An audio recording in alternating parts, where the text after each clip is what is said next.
Bien, vamos a orar por este tiempo de la predicación. El Señor nos guíe. Tiene su rostro, por favor.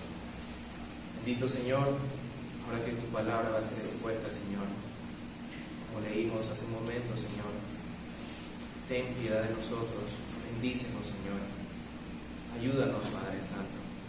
Usa mi débil vida, Señor, para poder hablar conforme a tu verdad, Señor. Que su Santo Espíritu, Señor, edifique a su pueblo, Padre. Lo traiga, Señor, en amor, en obediencia a la fe, Señor.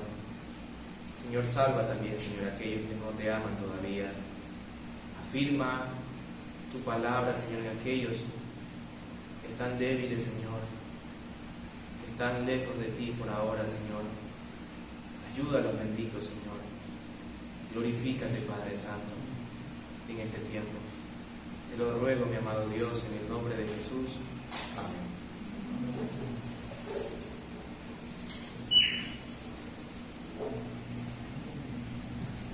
Hay, hermanos, algunas preguntas a veces un poco difíciles de contestar a nuestros hijos, que ellos nos hacen. Pero hay una pregunta que es muy difícil, al menos a veces responderla a mi pequeña Lía. Y es esa pregunta, ¿y por qué? O sea, no, una pregunta un poco difícil porque siempre nos trata de llevar a un sentido lógico al inicio de las cosas. ¿Y por qué esto? Pero ya te dije esto, pero ¿y por qué lo de acá? ¿Y por qué? ¿Y por qué? ¿Y por qué? A veces de una manera salomónica, simplemente le digo a Lía, mira, mi amor, así es porque Dios lo dijo. No hay más. No hay que responder, no hay que preguntar más. Dios lo estableció de esta manera y no hay nada más. Pero, ¿cómo responderías si esas mismas personitas te dicen, ¿por qué tenemos vida? ¿Cuál sería tu respuesta? Algunos podrán explicar y decir, bueno, es porque tu corazón funciona, por eso tienes vida. Otros podrán decir, bueno, es porque todos nuestros órganos están muy bien, tienes vida. Incluso algunos, alentando a que puedan comer, dice, bueno, tenemos vida porque comemos todo, así que tienen que comer todo en la casa. O sea, hay formas de responder este tipo de preguntas. Pero, ¿qué pasa si nos hacen una pregunta ya en el sentido espiritual? ¿Cómo responderías si te dicen, ¿por qué tienen vida los cristianos? ¿Por qué tienen vida aquellos que han confiado en el Señor Jesucristo? ¿Cuál sería tu respuesta? La respuesta a esta pregunta definitivamente la responde el apóstol Pablo en Gálatas capítulo 2, versículo 20. Ahí el apóstol claramente explica de una manera muy concisa la razón por la cual los cristianos tienen vida. Veamos por favor Gálatas capítulo 2, versículo 20.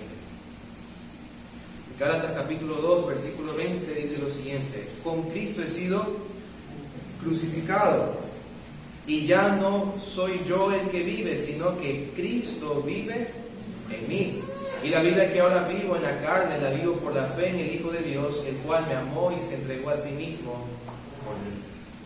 Si te preguntas por qué el cristiano tiene vida, el apóstol Pablo dice, Cristo vive en mí. De una manera sencilla, ya no soy yo el que vive, sino que Cristo vive en mí. Y esta es la declaración que nos muestra claramente que hay una fuente de la vida espiritual de donde surge justamente la vida que esa vida espiritual tiene.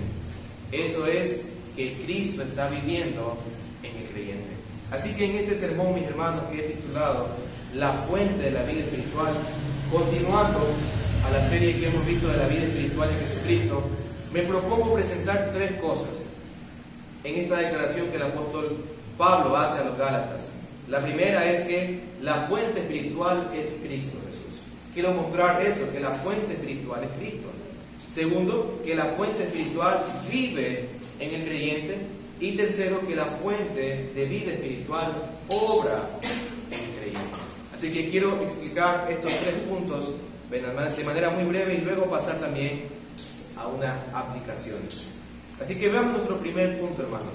La fuente de la vida espiritual es Cristo.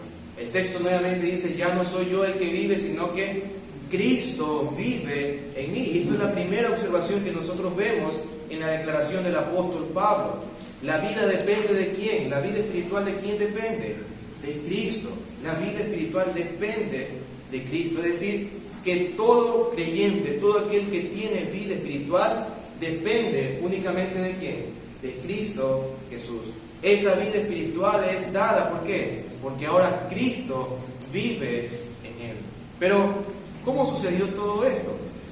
Porque no todo el mundo tiene esa vida espiritual. Nosotros debemos entender que Dios en su misericordia otorgó a los hombres vida, ¿sí o no? Cuando Dios creó al hombre, Dios creó al hombre y le dio aliento de vida. En Génesis 2:7 dice eso. Entonces el Señor Dios formó al hombre del polvo de la tierra y sopló en su nariz el aliento de vida, y fue el hombre un ser viviente. Pero este aliento de vida no solamente implicaba en un sentido físico, sino que también este aliento de vida implicaba de que ese hombre ahora está en una comunión con Dios, de que ese hombre que tiene vida está en una condición correcta delante del Señor. Pero ¿qué sucedió con el hombre? El hombre pecó delante del Señor, y por lo tanto el Señor dijo: el día que comas ciertamente morirás. En él, en el hombre, se aplicó, y en toda la raza humana se aplicó la maldición que Dios trajo por causa de la desobediencia ante el mandato que Dios había dado. Así que ahora todos los hombres están destituidos de la gloria de Dios. Todos los hombres están muertos en delitos y pecados, y todos los hombres espiritualmente experimentarán la consumación de su condenación cuando sean lanzados al fuego del infierno, si es que no creen en Cristo Jesús. Es decir, el hombre ha perdido esa vida que Dios le ha dado, pero en un sentido espiritual. Su relación, su comunión con Dios la perdió. Y en esta condición caída es que justamente Dios revela claramente cuál ha sido la búsqueda constante del hombre por alcanzar un tipo de vida. El hombre siempre ha tratado de alcanzar un tipo de vida que Dios ha dicho claramente no es la correcta. Por ejemplo, en Jeremías 2:13, Dios habla a su pueblo de una manera muy ilustrada y le muestra claramente la ignorancia, la búsqueda incorrecta que el hombre hace por alcanzar un tipo de vida.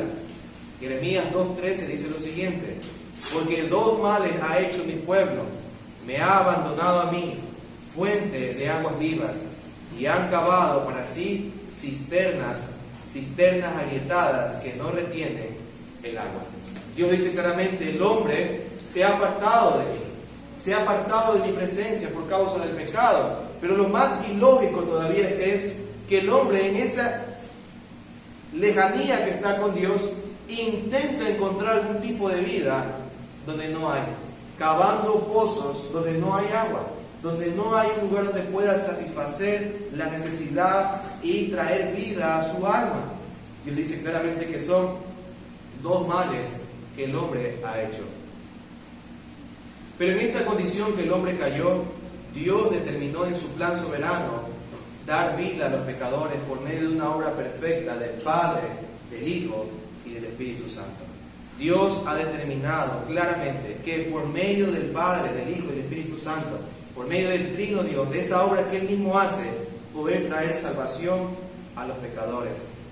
En 1 Juan 1:2 dice lo siguiente: pues la vida fue manifestada, y nosotros la hemos visto, y damos testimonio, y os anunciamos la vida eterna, la cual estaba con el Padre y se nos manifestó.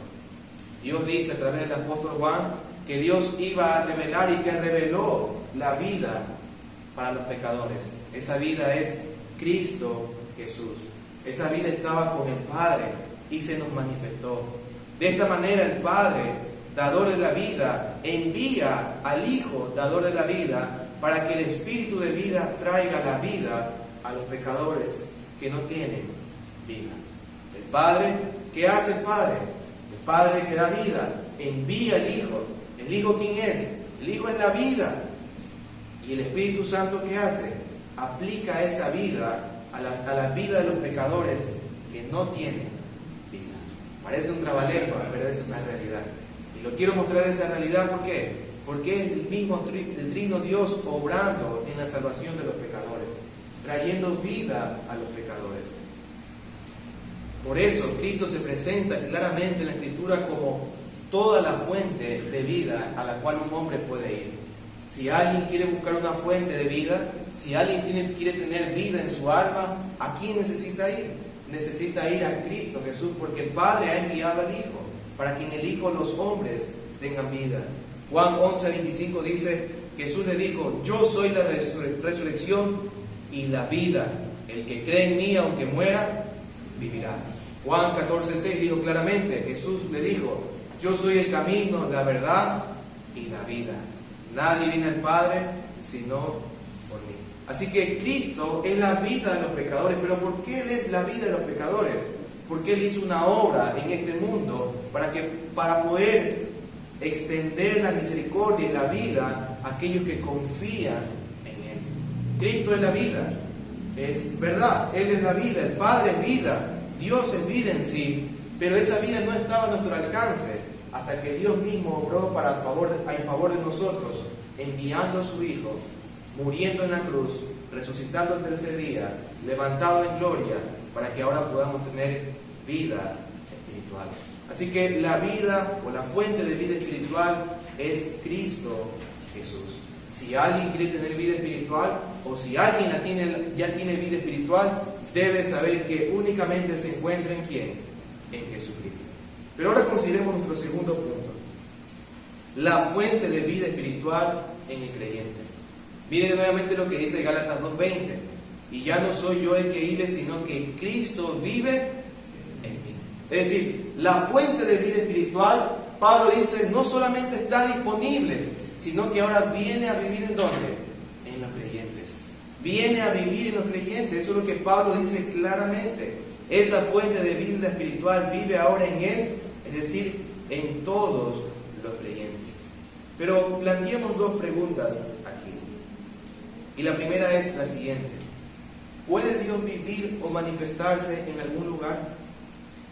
Porque Pablo dice claramente que Cristo vive ahora en ¿quién? La pregunta es, ¿puede Dios vivir en algún lugar específico? ¿Puede Dios establecerse en un lugar específico? Debemos dejar en claro que Dios existe y su existencia no depende de nadie, no depende del lugar. Pero también debemos de saber que Dios mismo ha querido manifestar su existencia y querer vivir en medio de los pecadores. Escuche, y esto es algo muy importante que la Biblia enseña. Dios ha querido vivir con los seres humanos. No fue iniciativa del hombre, fue iniciativa de ¿quién? De Dios mismo. Primero pensemos que Dios habita en un sentido en el mundo, porque no hay ningún lugar que se pueda escapar de su presencia. No hay ningún lugar que uno pueda decir, aquí no está Dios. Dios está en el mundo, en un sentido. El Salmo 139, del 7 al 8, dice esta verdad. ¿A dónde me iré de tu espíritu? ¿Y a dónde huiré de tu presencia? Si subo a los cielos, he aquí, allí estás tú. Si en el Seol preparo mi lecho, allí estás tú. Y Jeremías 23:24 dice, ¿podrá alguno esconderse en escondites de modo que yo no lo vea? Declara el Señor. No lleno yo los cielos y la tierra, declara el Señor. Definitivamente no hay lugar donde Dios no pueda estar. Él está en este mundo, en un sentido de que no hay nada que pueda esconderse de su presencia. Él está en el mundo que Él creó. Nosotros vivimos en este mundo que Dios ha creado. Pero debemos pensar algo más. Dios de manera específica también ha decidido vivir o habitar con los seres humanos. Nosotros debemos entender que Dios de una manera muy especial, aparte de saber que Él existe en el mundo, de que Él está en el mundo, debemos pensar también que Dios ha querido vivir de una manera particular y especial en medio de los hombres. ¿Y cuál fue la primera morada que Dios hizo en la tierra? No me digan el cielo. ¿Cuál fue la primera morada? Mire lo que dice Génesis 3:8. Génesis 3:8 dice lo siguiente. Y oyeron al Señor Dios que se paseaba en el huerto al fresco del día, y el hombre y su mujer se escondieron de la presencia del Señor entre los árboles del huerto. ¿Cuál fue la morada del Señor cuando Dios creó todas las cosas? El huerto del Edén. Dios habitaba allí, Dios se paseaba, Dios estaba ¿con quién? Con Adán y Eva. Y ellos sabían, de tal manera que cuando escucharon que Dios estaba por ahí, ¿qué hicieron ellos? Se escondieron de la presencia del Señor. Ahora piense algo, no es la presencia similar a la cual Él está en el mundo, porque ellos se hubieran escondido mucho antes de escuchar a Dios. Ellos se escondieron en el momento de ¿qué? De que escucharon a Dios pasearse allí. Es decir, había una morada especial o específica en el huerto. Dios habitaba allí de una manera especial con los hombres. Pero cuando el hombre pecó, ¿qué pasó? ¿Qué pasó? Definitivamente fueron quitados de esa presencia a la cual el hombre estaba disfrutando con Dios. Pero Dios nuevamente decide vivir en medio de su pueblo, y lo hace a través de ¿quién? Del pueblo de Israel. Dios prometió al pueblo de Israel andar en medio de ellos, vivir con ese pueblo escogido. Veamos dos pasajes. Levítico 26 del 11 al 12. Acompáñenme por favor a Levítico 26 del 11 al 12.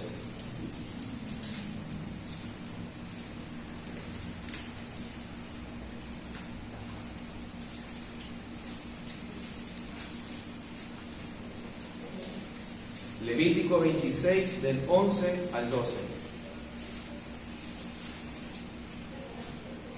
Dice la Escritura, además, el Señor declara esto, además haré mi morada en medio de vosotros, y mi alma no os aborrecerá.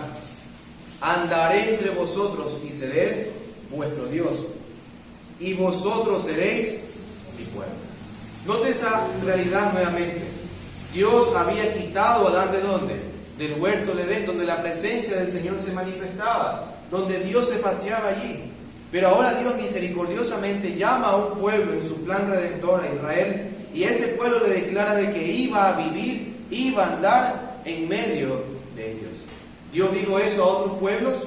No, sino que de una manera especial le dice a quién, al pueblo de Israel. Y miren lo que dice Deuteronomio 23, 14. Deuteronomio 23, 14.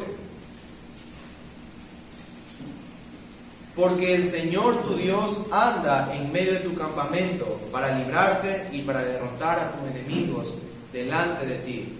Por tanto, tu campamento debe ser santo, y él no debe ver nada indecente en medio de ti, no sea que se aparten de ti. Ahora, Dios también aquí muestra esa realidad. Dios iba a caminar en medio del pueblo, pero Dios también advierte algo. Se demanda ¿qué cosa? Santidad. Entonces vemos aquí que Dios de una manera especial habita en medio del pueblo de Israel. Pero ¿qué sucede con el pueblo de Israel? ¿Qué hace el pueblo de Israel? El pueblo de Israel quebranta el pacto de Dios. Este pueblo quebranta ese pacto, y ¿qué pasa con la presencia del Señor? Es quitada del pueblo de Israel. Y aún al ver esto uno puede pensar, ya no hay esperanza. Ya no hay, si ya Dios hizo con Adán y ahora con el pueblo de Israel, y otra vez el hombre quebrantando las cosas del Señor, y otra vez la presencia del Señor siendo quitada, ya no hay esperanza. Pues déjeme decirle algo, que Dios mismo ha decidido cumplir su promesa. Dios mismo ha querido habitar con el pecador, habitar con su pueblo. Dios mismo ha hecho esto, y lo sorprendente es que lo hizo pactándolo desde la eternidad. Dios iba a cumplir esta promesa, y note esto. En primer lugar, note cómo esta promesa de esperanza de que Dios iba a vivir fue declarada incluso por los profetas. Mire Ezequiel 37, del 26 al 28. Ezequiel 37, del 26 al 28.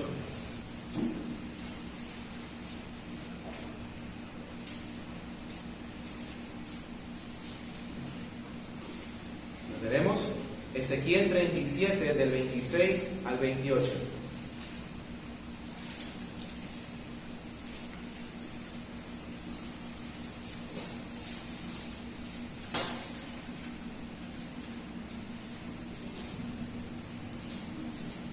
Ezequiel 37, del 26 al 28. ¿Lo tenemos? Muy bien. Note lo que dice la Escritura. Y haré con ellos un pacto de paz. Este es el pacto eterno. Será un pacto eterno con ellos. Y los estableceré, los multiplicaré y pondré, ¿qué cosa? Mi santuario en medio de ellos para siempre. Mi morada estará también junto a ellos, y yo seré su Dios, y ellos serán mi pueblo. Y las naciones sabrán que yo, el Señor, santifico a Israel cuando mi santuario esté en medio de ellos para siempre. Dios está revelando aquí que su promesa, que está basada en el pacto eterno, no iba a quebrantarse. Él iba a establecer su comunión ¿con quién? Con su pueblo. Él iba a morar en medio de ellos. Dios mismo está estableciendo eso. Aun cuando Adán y Eva pecaron, aun cuando el pueblo de Israel se rebeló y quebrantó el pacto, Dios promete que Él habitaría ¿con quién? Con su pueblo. Pero en segundo lugar, en este mismo punto, observe algo. Que esto se cumplió específicamente, en un sentido, en Cristo Jesús. Esto se cumplió en Cristo Jesús. Él es el tabernáculo de Dios. Él es aquel a quien habita toda la divinidad y moró y caminó en medio de nosotros.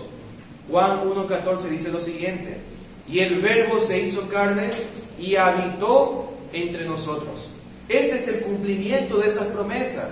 Dios habitando en medio de su pueblo. Y vimos su gloria, gloria como el unigénito del Padre, lleno de gracia y verdad. Y Colosenses 2:9 afirma también esto: porque toda la plenitud de la deidad reside corporalmente en Él. Entonces, cuando Cristo nace, cuando Cristo se revela a los pecadores, Dios está manifestando el cumplimiento de esta verdad. Él manifestó el habitar con su pueblo, y Cristo, que es Dios mismo, caminó en este mundo, siendo el tabernáculo de Dios. Pero en otro sentido también tenemos que ver algo, que Dios también lo cumple cuando Él llega a ser morada en los creyentes. Se cumplió esto también en otro sentido cuando los creyentes llegaron a ser el templo de Dios. Mire lo que dice 1 Corintios 3:16. ¿No sabéis que sois templo de Dios y que el Espíritu de Dios habita en vosotros? 2 Corintios 6:16 dice: ¿o qué acuerdo tiene el templo de Dios con los ídolos? Porque nosotros somos el templo del Dios vivo, como Dios dijo: habitaré en ellos y andaré entre ellos y seré su Dios y ellos serán mi pueblo. Es decir, Pablo está afirmando que lo prometido desde el Levítico y afirmado a lo largo de todos los profetas se cumple cuando el cristiano recibe ¿a quién? A Cristo en su corazón. Cuando Cristo mora en su vida. Cuando el pueblo de Dios tiene la presencia de Dios en su alma. Cuando Dios habita en ellos, Pablo dice: aquí es el cumplimiento. Ustedes son el templo de Dios. Ustedes son el cumplimiento ¿de qué? De las promesas de Dios habitando en su pueblo. Así vemos de esta manera que Dios habita en su pueblo. Pero ¿cómo habita Dios en su pueblo? Esa es una pregunta muy interesante. ¿Será que es el Padre que habita en ti? ¿O es el Hijo que habita en ti? ¿O es el Espíritu Santo que habita en ti? ¿Cómo es que habita? ¿Quién es el que habita? Bueno, la Escritura afirma de una manera muy clara que el que habita en nosotros es el Espíritu Santo, llamado el Espíritu de Cristo. Note lo que dice Romanos 8, del 9 al 11. Veamos esto, de Romanos 8, del 9 al 11. Romanos 8, del 9 al 11 dice lo siguiente: sin embargo, vosotros no estáis en la carne, sino en el Espíritu, si en verdad el Espíritu ¿de quién? De Dios habita en vosotros. Pero si alguno no tiene ¿quién? El Espíritu ¿de quién? De Cristo. No es el Espíritu de Dios. Bueno, es el mismo Espíritu, solo que se le atribuye al Padre y al Hijo, el Espíritu Santo. El Espíritu de Cristo, el tal no es de Él. Y si Cristo está en vosotros, aunque el cuerpo esté muerto a causa del pecado, sin embargo, el Espíritu está vivo a causa de la justicia. Pero si el Espíritu de aquel que resucitó a Jesús, ¿cuál Espíritu? El Espíritu del Padre, el Espíritu Santo que resucitó a Jesús de entre los muertos, habita en vosotros, el mismo que resucitó a Cristo Jesús de entre los muertos, también dará vida a vuestros cuerpos mortales por medio de su Espíritu que habita en vosotros.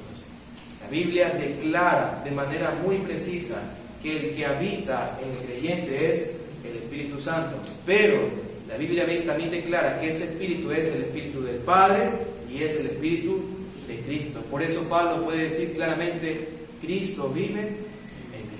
Pero también Pablo puede decir, el Espíritu de Dios vive en mí. Y también Pablo puede decir, yo soy templo de Dios. ¿Por qué? Porque todo eso es posible debido a que el Espíritu de Dios, el Espíritu de Cristo, el Espíritu Santo habita en nosotros. Así que, ¿puede Dios vivir o manifestarse en algún lugar? Sí. Porque ese es el cumplimiento ¿de qué? De sus promesas. Dios vive en su pueblo por medio de la tercera persona de la divinidad, el Espíritu Santo.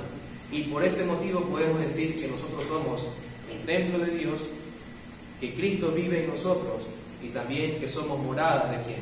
Del Espíritu Santo.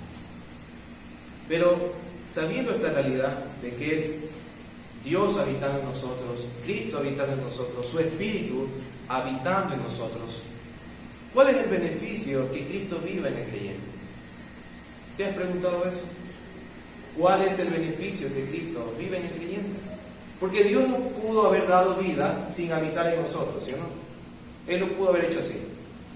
Pero Dios no lo hizo de esa manera, obviamente. Pero entonces, si Él quiso habitar en nosotros, ¿cuál es el beneficio para nuestra vida? ¿Tienes alguna respuesta? Es un poco lejos a veces pensar en esto, porque no estamos muy dados a meditar en esta realidad de que Dios habita en nosotros. No estamos muy dados a meditar siempre en esto. Primero debemos recordar que los creyentes no solo reciben los actos de Cristo, tales como su muerte, sepultura, resurrección, entre otros, como vimos en el sermón anterior. Cristo fue crucificado, Pablo dice, yo he sido crucificado juntamente con Él.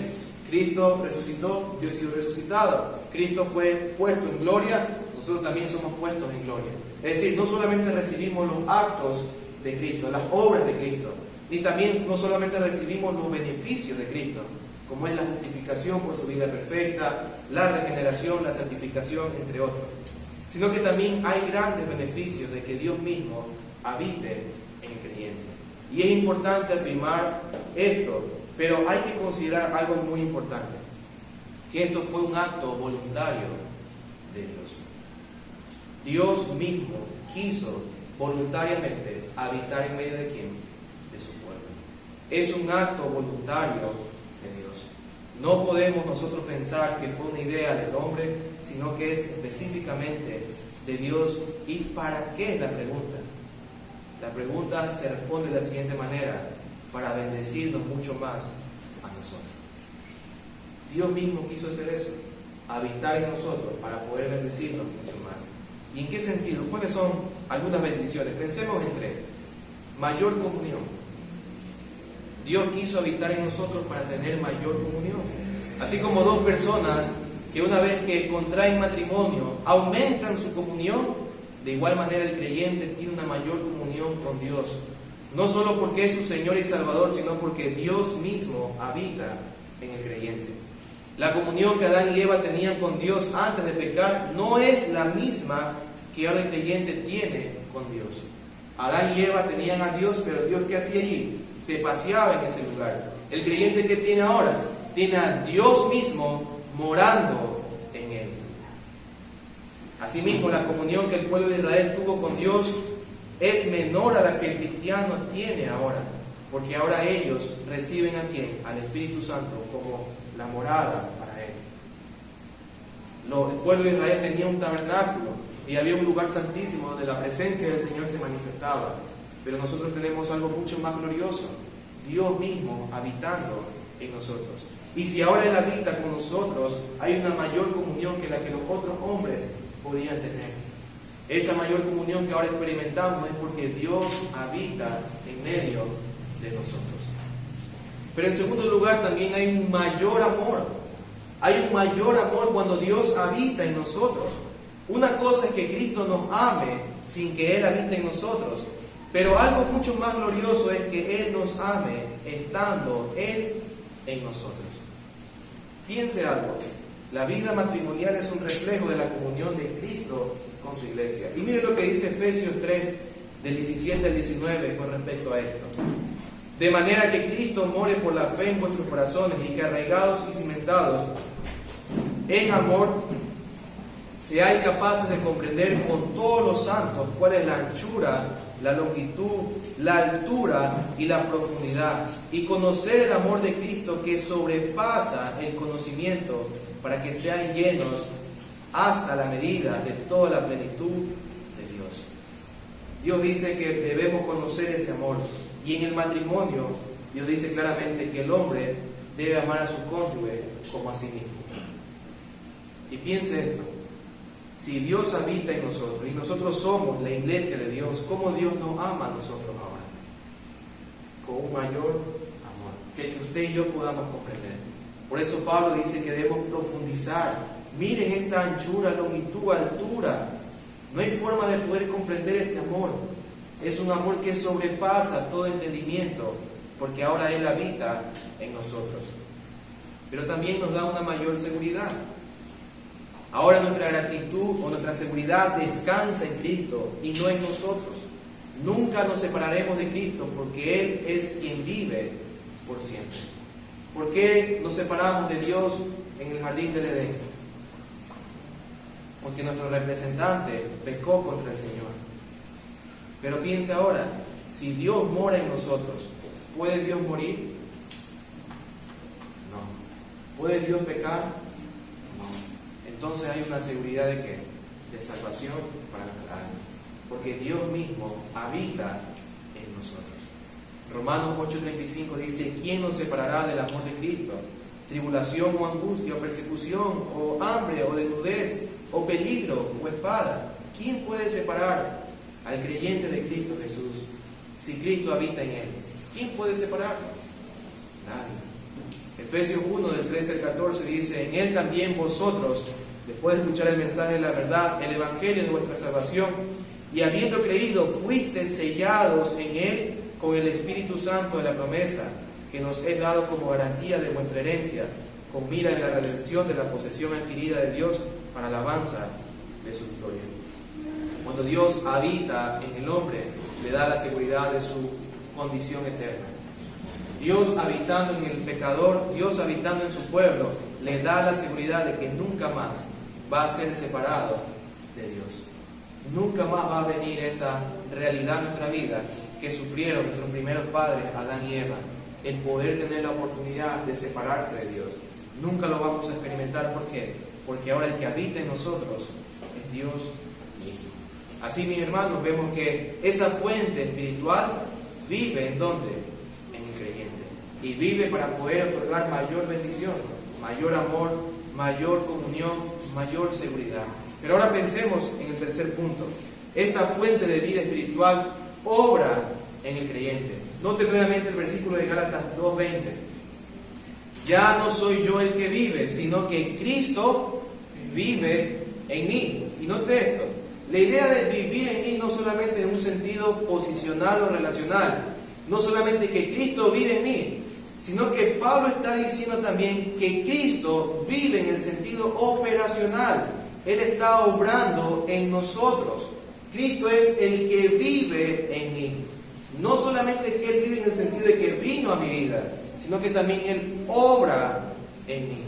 Cristo está obrando en la vida de los creyentes.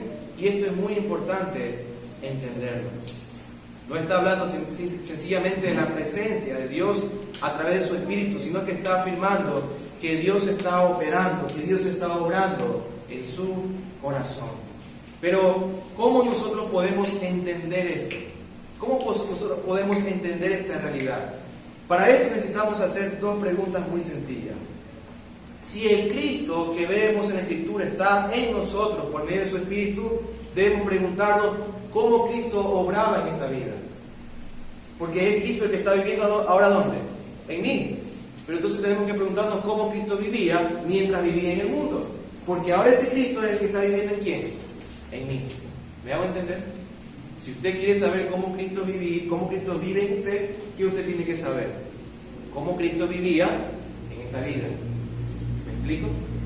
es necesario poder entender cómo Cristo obraba en esta vida. Esta pregunta se la puede responder de una manera sencilla. Cristo obraba guardando los mandamientos del Señor y haciendo la voluntad del Padre. Haciendo la voluntad del Señor. Cristo nunca pecó. Él nunca quebrantó un mandamiento, sino más bien Él dejó un ejemplo ¿para qué? Para que todos puedan seguir sus pisadas. Miren lo que dice 1 Pedro 2, del 21 al 23. 1 Pedro 2, del 21 al 23.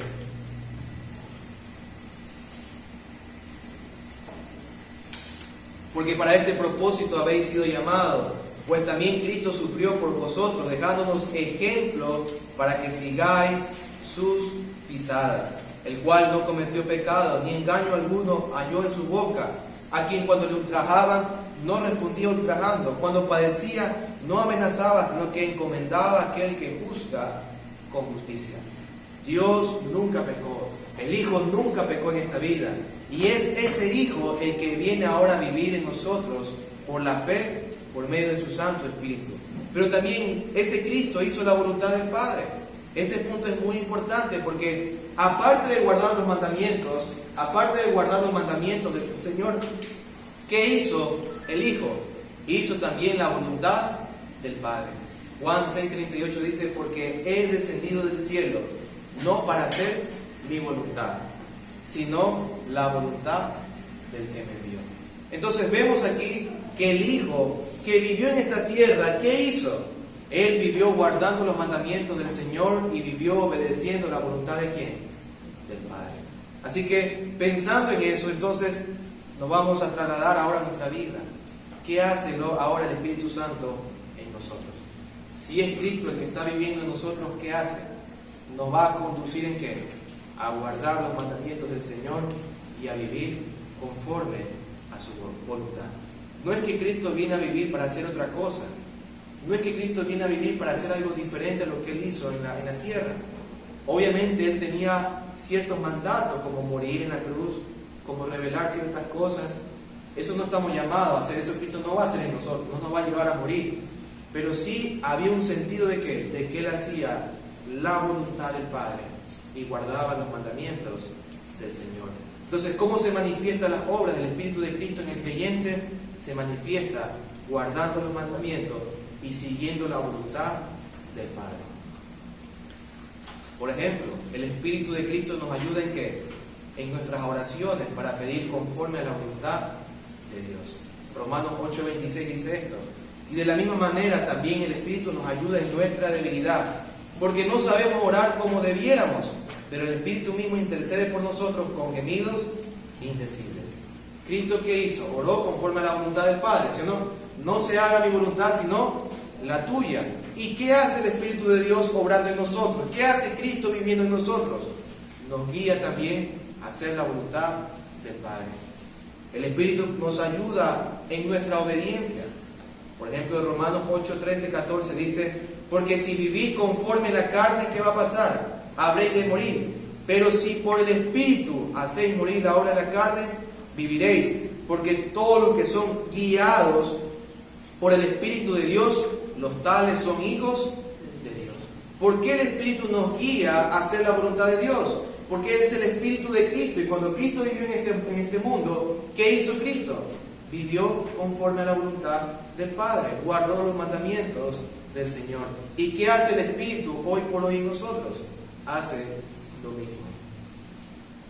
El Espíritu de Cristo nos ayuda en nuestra seguridad. Romanos 8:15. Pues no habéis recibido un espíritu de esclavitud para volver otra vez al temor, sino que habéis recibido un espíritu de adopción como hijos, por el cual clamamos, Abba, Padre. No hay temor en los cristianos y el Espíritu nos ayuda a quitar todo ese tipo de temor, porque reconoce que a quién tenemos, a Dios como Padre. Cuando Cristo estaba en esta vida, ¿qué hacía? Oraba a quién? A su Padre. ¿Y qué hace Cristo ahora en nuestras vidas? ¿Qué hace Cristo en tu vida si eres cristiano? Te lleva a confiar en quién? En su Padre. ¿No notas eso, hermano? ¿Puedes ver a Cristo en tu vida? ¿Puedes ver a Cristo en tu vida obrando en ti? A veces pensamos que es una una realidad muy ajena a nosotros, que Cristo habita en nosotros.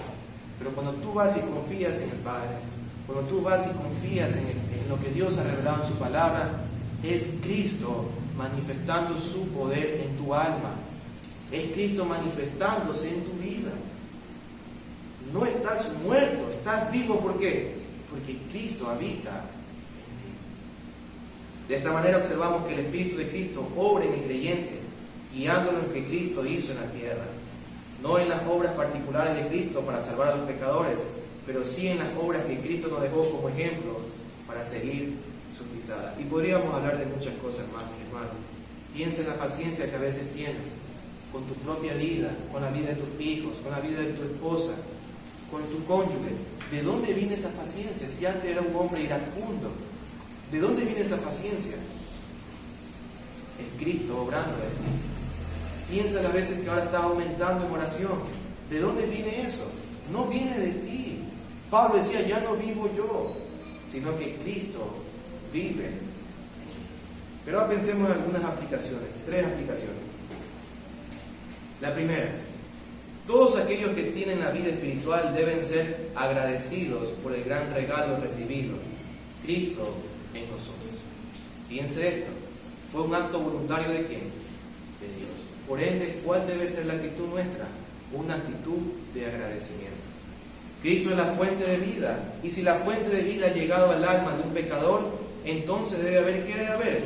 Gozo, alegría, contentamiento.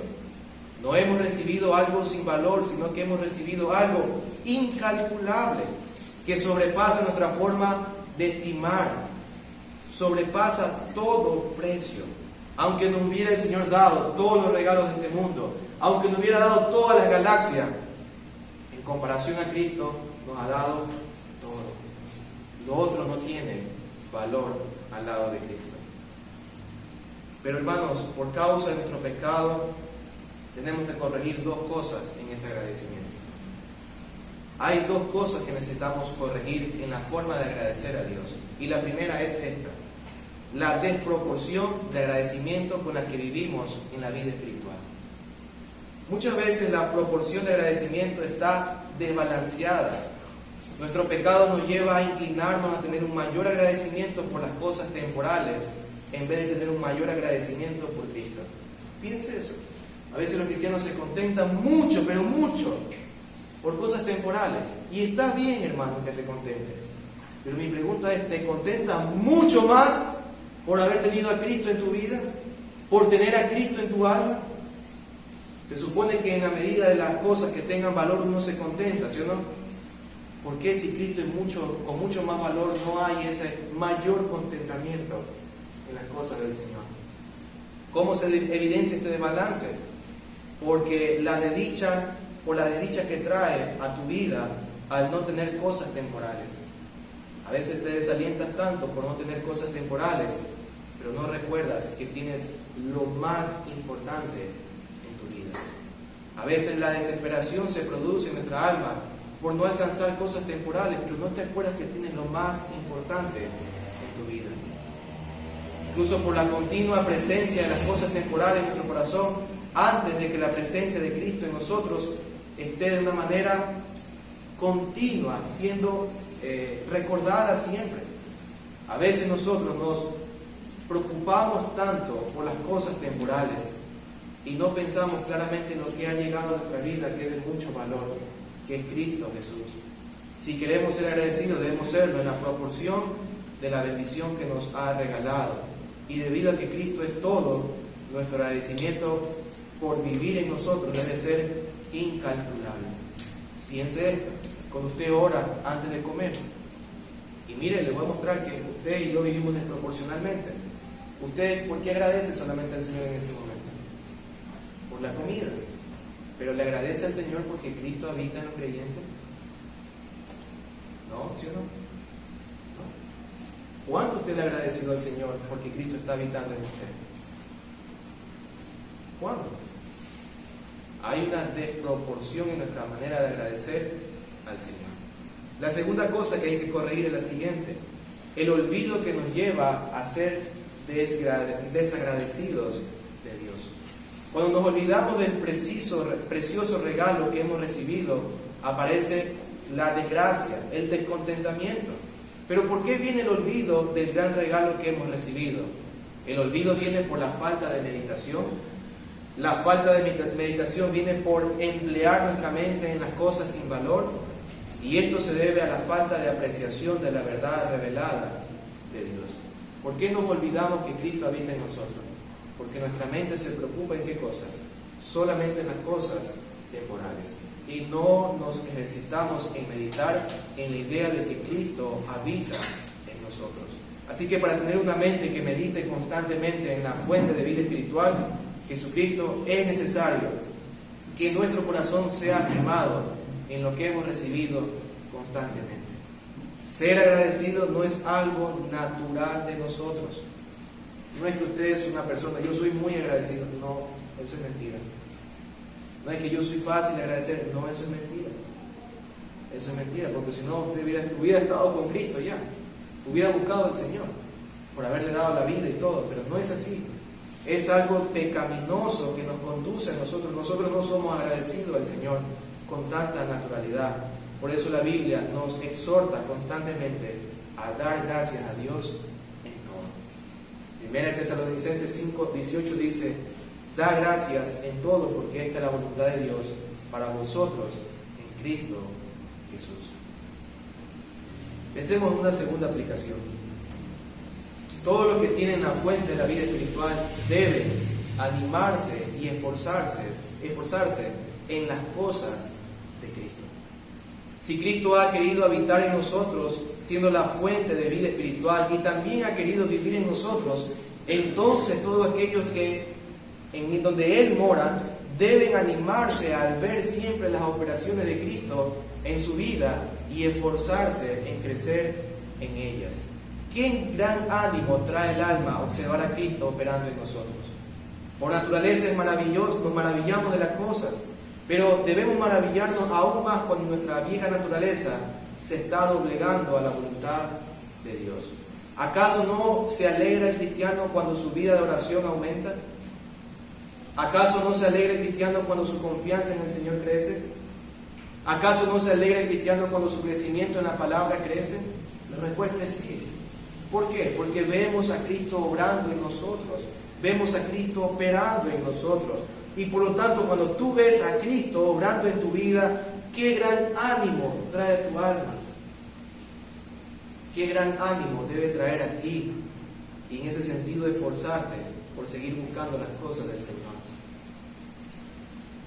Filipenses 3:8 dice: y aún más, yo estimo como pérdida todas las cosas en vista del incomparable valor de conocer a Cristo Jesús, mi Señor, por quien lo he perdido todo y lo considero como basura a fin de ganar a Cristo.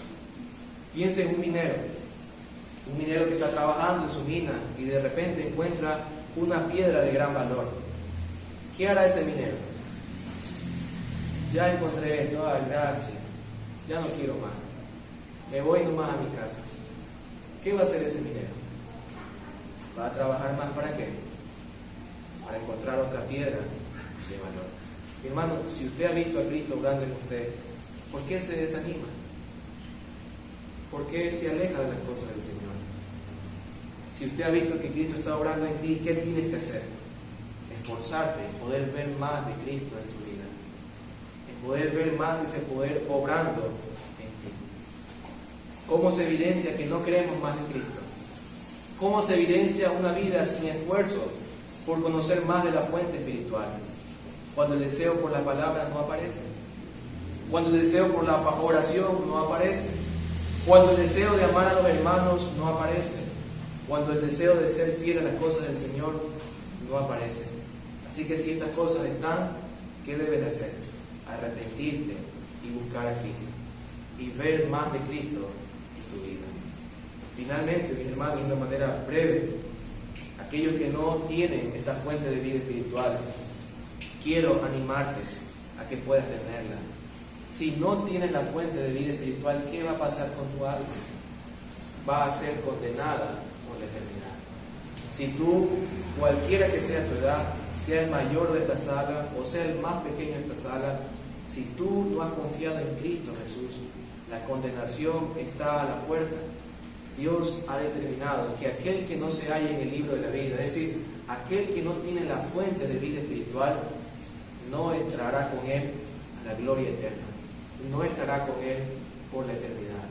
Y la única forma es que tú hoy te puedas arrepentir y creer.